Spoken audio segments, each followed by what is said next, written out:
So if you want to enjoy a delicious glass of eggnog without all the calories, you're in luck, because we're going to show you how to make it with John Slattery from 4 Main Street Restaurant in Huntington. So it's that time of year. It's eggnog time of year. But how do we make it without all the fat? All right. Well, we're just going to try and reduce it a little bit, make it a healthier option for those of you that you're trying to count the calories back now that New Year's is coming. I was going to say it's New Year's, so people are trying to cut down a little bit, but people don't want to cut out things like eggnog. So what we're going to do is we're going to separate a couple of eggs here. Okay. And that is the process of putting the whites and the yolks separate. What's your take on those egg white substitutes? Could that work, or do you want to just stick with the eggs? Well, the egg substitute is has what an egg substitute is. As I researched this a little bit, is not egg whites, actual egg whites. So they're not egg free, and then some other ingredients. Okay. Which they don't necessarily list what all of them are, because some of them are natural ingredients. But so you could just go natural. I mean, why not?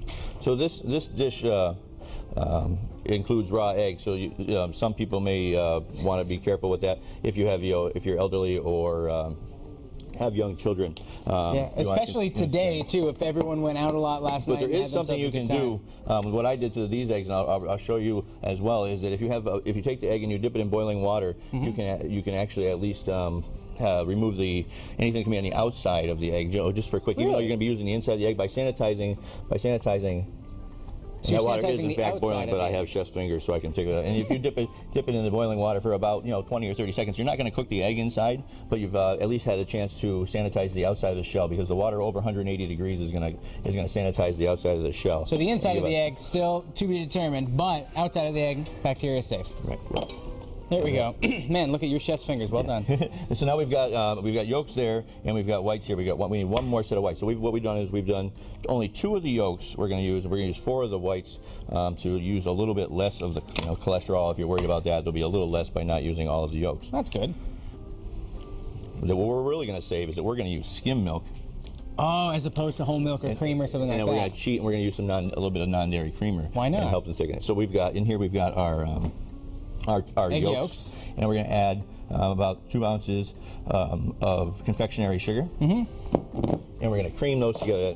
The process of getting your egg and your sugar together into a creamy base first. Now, John, I've got to admit, full disclosure, I'm on the precipice of 30. I've never had eggnog before, and this raw egg thing is getting me a little bit nervous. Is it good? Oh, it's delicious. It's not going to kill me, right? No, it's not going to kill you. They've been eating it for a long time, and there are methods where you can cook it like a custard. But here we've creamed just two of the yolks of the egg, and then we're gonna whisk the whites together. So you're using the yolks and the whites? Yeah, but you whisk them separately because you want to get the fluffiness from the whites. Huh. And if you move and we're gonna whisk them quickly. All right. Oh, I never thought you'd do it separately. Now, if people want to add booze to this, what kind of booze do you recommend putting into an eggnog? When the process is finished, you can add traditionally brandy. Brandy. Okay. One year, when I worked in a hotel many years ago, we actually experimented on Christmas Eve and we tasted 4 different we made scratch eggnog with eggs and heavy cream and the whole 9 yards. But in each batch we used rum, we used brandy, we used I want to say Grand Marnier for a little touch of orange flavor, and that might be good. Like an orange liqueur, that's something. And we had a taste consensus, and we did find that the brandy seemed to be the smoothest addition, at least that night with our batch of eggnog. So maybe like a brown liquor, I guess, if anything, because the brandy's a brown liquor, something like that. Yes. So we're going to use some powdered no fat, non-dairy creamer. Okay. About 2 ounces. We're going to add that into our creamed yolks. So we're stirring things in one ingredient at a time. And what goes after that? And then we're going to add our skim milk, 2 cups of skim milk.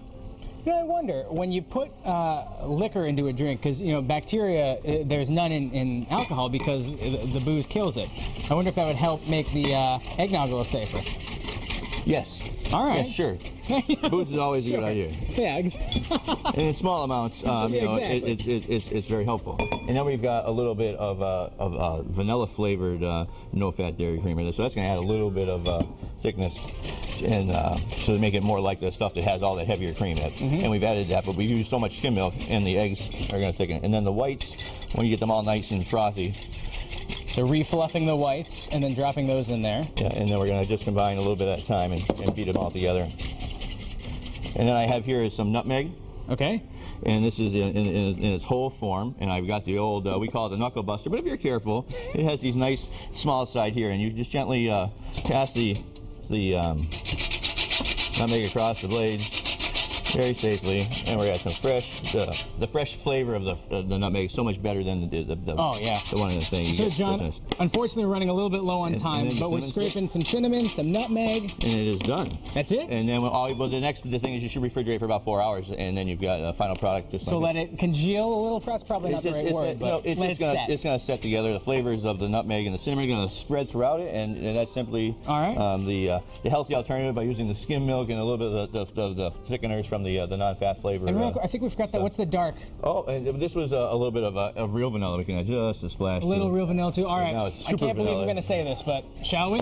Oh, I might as well. Okay. Never done this before. Cheers. Salute. Happy New Year, John. Happy New Year. And if you want this recipe, just visit us online, mymassappeal.com a little later today.